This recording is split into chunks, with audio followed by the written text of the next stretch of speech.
साथे यता सुनना योग्यालाई नजरे सबै मनले गुन्न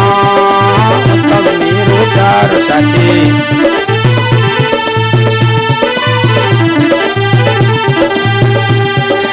उत्तम मेरो गाह्रो साथी यता सुनना योग्यालाई नजरे सबै मनले गुन्न